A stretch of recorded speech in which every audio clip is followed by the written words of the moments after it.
You ever wake up, look outside, and realize you live in a sitcom? That was me. The morning I found out my mailbox had been declared non-compliant, I was sipping coffee, minding my own peaceful business, when I saw an official-looking envelope stuck between the bills. I opened it, and in big, bold letters, it said, "Your mailbox violates community standards." I blinked. My what now?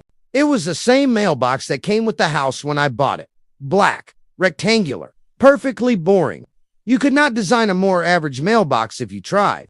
Apparently, according to the HOA, it was faded, not uniform, and distracting to the visual flow of the neighborhood. Visual flow. It is a mailbox, not a fountain show in Las Vegas. Anyway, I did what any sane person would do. I ignored it. But 3 days later, I came home from work and my mailbox was gone. Just gone. The post stood there empty, wires hanging like a scene from a true crime documentary. I thought maybe it got stolen, but nope. Taped to the pole was another letter. HOA has removed your non-compliant mailbox for violation of Section 7C. That was the moment I realized my neighborhood was being run by a group of people who desperately needed hobbies. I stood there, holding that notice, and I swear I could hear the faint sound of Karen's victory laugh from 3 houses away. But fine, if they wanted to play games, I was ready to go professional. The next morning, I went to the hardware store. I was just going to get a normal replacement, but then I saw it. A bright, shiny, oversized red mailbox, shaped like a rocket. It was ridiculous. It was beautiful. It was destiny. The tag said for decorative purposes only. Perfect. I brought it home, mounted it proudly, and painted Mail Force 1 on the side in big white letters. It stood tall, dramatic, and unbothered. A true American mailbox. Next morning, I watched from the window as Karen, clipboard in hand, came jogging by like a hawk, doing recon. She stopped mid-stride, stared at it, and I swear her soul left her body for a second. She whipped out her phone, took pictures from 3 angles, and stormed off. 10 minutes later, email from the subject, urgent decorative mailbox violation. Body mail receptacles must adhere to neutral colors and standard shapes.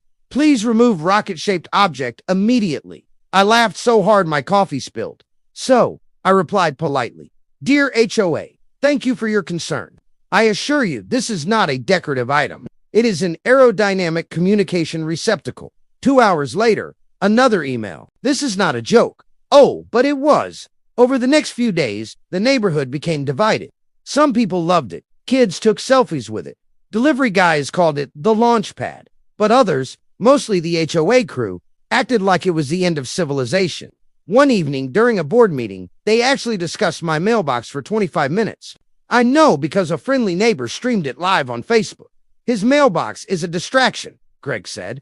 "It violates symmetry," Karen added. And then one sweet old lady said, "I think it is adorable." God bless her.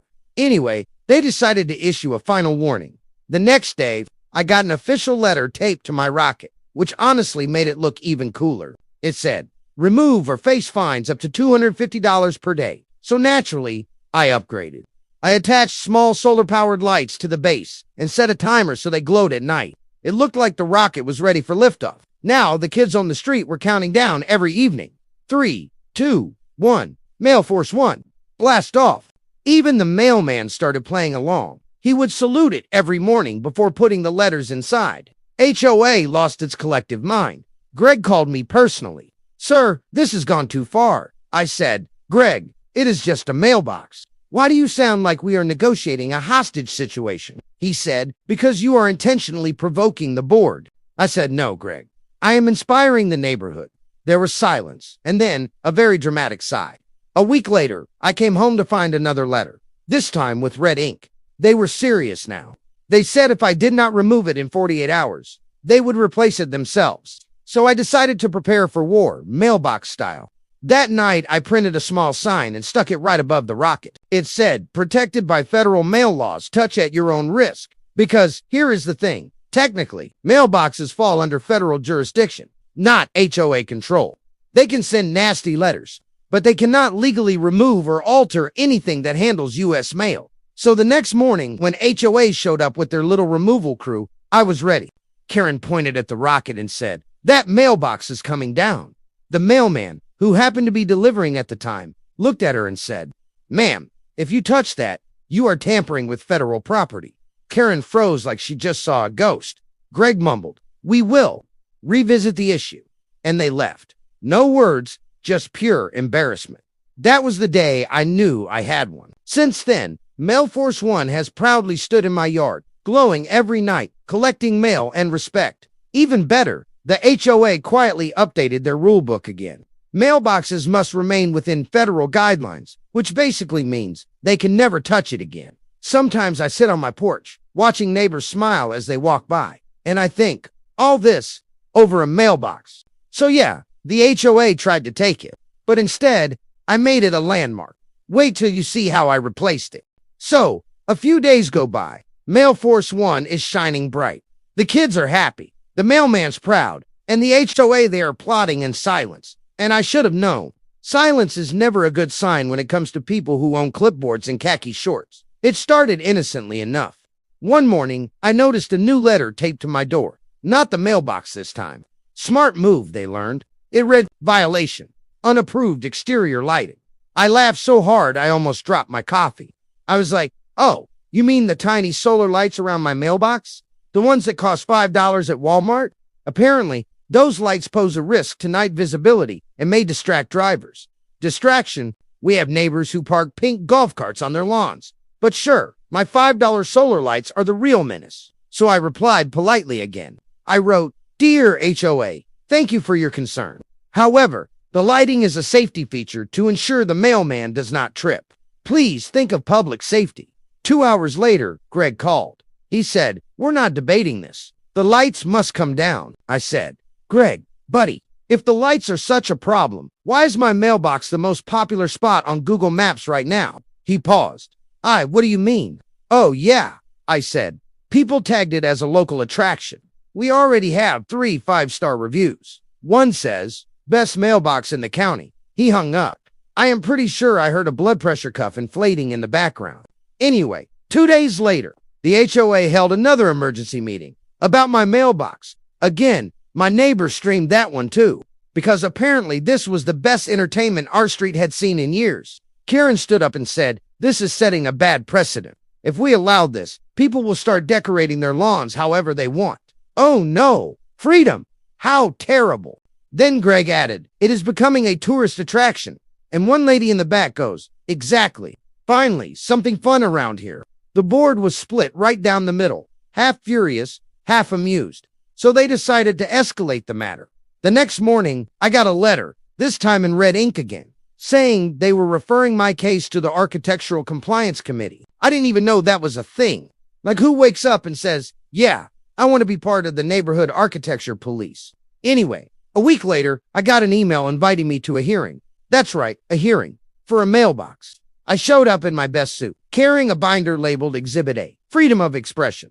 The committee sat around a folding table like it was a courtroom drama.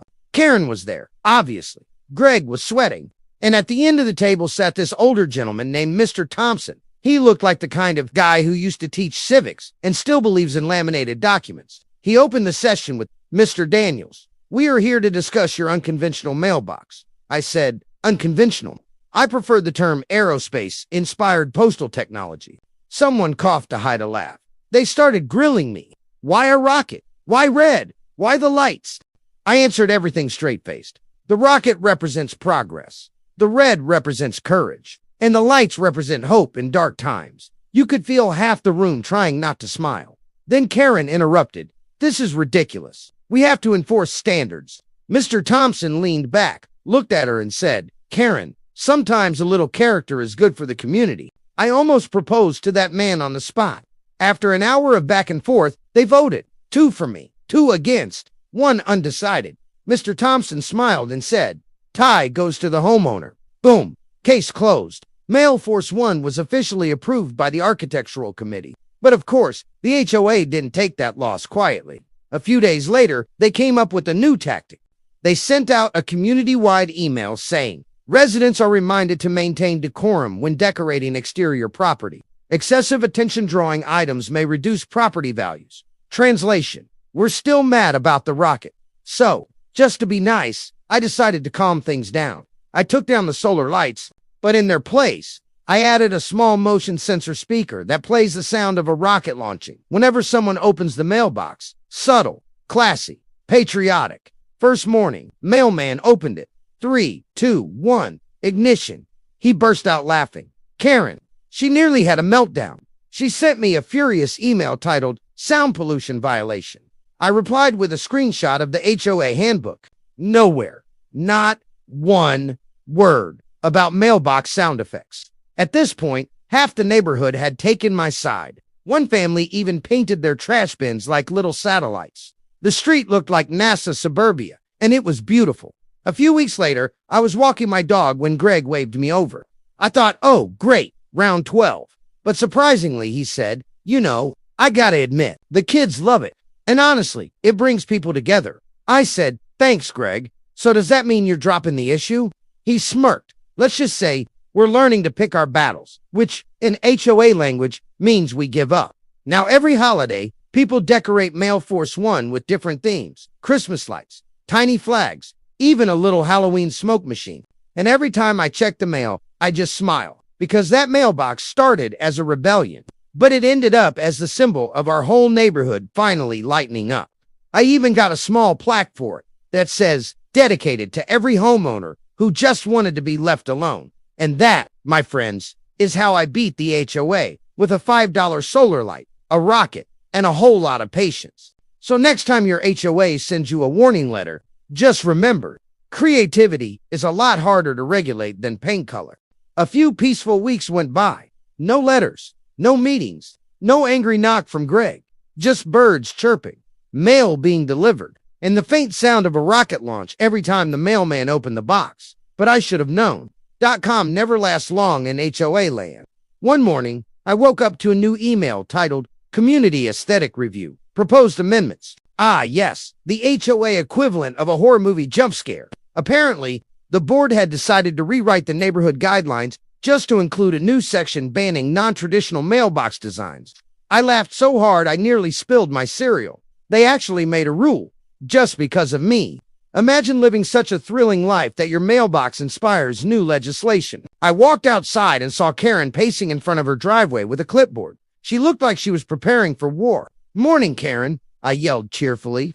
She shot back. Enjoy it while you can. Your mailbox's days are numbered. Oh, it was on. I went straight inside, made myself a giant cup of coffee, and started planning. If they were going to ban creativity, I was going to make creativity impossible to ban. I called my buddy Ethan, the guy who helped me install the rocket mailbox. I said, bro, I need your help again. This time we're going bigger. He asked, how big? I said, big enough to make NASA jealous. The next weekend we started building. Neighbors peeked out their windows, whispering like it was a spy movie. By Sunday evening, the new setup was done. Right next to Mail Force One, I installed a mini museum. That's right, I made a little fenced area with a sign that read, Historical Display, Do Not Remove. Protected by Free Speech and Community Heritage Act. Inside the fenced section, photos of the mailbox through its evolution. The original dull gray one, the rocket version, the solar upgrade, the sound effect enhancement, and in the middle, Mail Force One, proudly sitting there, surrounded by tiny American flags and a plaque that said, dedicated to neighborhood innovation. It was glorious. People started coming by again. Kids took selfies. One neighbor even baked cupcakes shaped like rockets. Karen showed up the next morning with her jaw on the floor. She said, you cannot be serious. I said, oh, I'm completely serious. This is a museum exhibit now. Removing it would be destruction of property, maybe even a federal issue. She turned red, like stop sign red. Greg came running over, trying to calm her down. He said, look, man, we just want to keep things uniform. I said, Greg, uniformity is overrated. Look around. Everyone here has started painting their mailboxes different colors. You accidentally started a trend. He turned and noticed. Sure enough, half the street had copied me. There was a blue one, a gold one, even a glittery one. It looked like a parade of creativity, and it was beautiful. Greg sighed. Karen's gonna blow a fuse, I said. She already did twice that week. The HOA sent one more desperate notice, effective immediately. All homeowners must submit mailbox designs for pre-approval, but by then it was too late. The community had spoken. People held a mailbox parade, I kid you not. Kids made little paper rockets. Neighbors waved flags. Someone played marching music from a Bluetooth speaker. Karen hid in her garage. Greg stood awkwardly near his car, pretending to check his tires. And right there, in front of everyone, Mr. Thompson, the hero from the committee hearing, walked up to my mailbox, saluted, and said, "This is what happens when you let people have a little fun." The crowd cheered. Someone shouted, "Long live Mail Force One." It was the most ridiculous, most wonderful moment in neighborhood history. From that day on, the HOA mysteriously stopped enforcing the new rule. Apparently, the Architectural Compliance Committee voted against the amendment after receiving overwhelming community feedback. Translation: nobody wanted to mess with the mailbox mob. So yeah, I won again, without lawyers, without drama, just pure, beautiful, petty creativity. And here's the best part. A few weeks later, Greg actually came over with a smile. He said, "Hey man, I got something for you." It was a small sticker that said, "Proud member of the HOA." But with a rocket drawn over the O, we both laughed. Turns out, deep down, even Greg was tired of the nonsense. He said, "It's actually kind of nice seeing people happy for once." I said, "Exactly, Greg. That's the point. The HOA should build communities, not break them now." Every year on the anniversary of that battle, our street celebrates Mailbox Day. We decorate, grill burgers, play music, and laugh about how it all started with one stupid letter taped to my door. And you know what? Karen still glares at me from across the street. But now she gets Christmas cards addressed to Commander of Mail Force One. I call that progress. So, moral of the story. If your HOA tries to take something from you, your mailbox, your joy, your freedom, just remember, they can write the rules, but they cannot stop the creativity. And if you ever feel powerless, just do what I did. Turn your frustration into something so funny, so clever, and so unforgettable that even the HOA cannot help but laugh. Because in the end, the best revenge is not breaking the rules. It is bending them with style.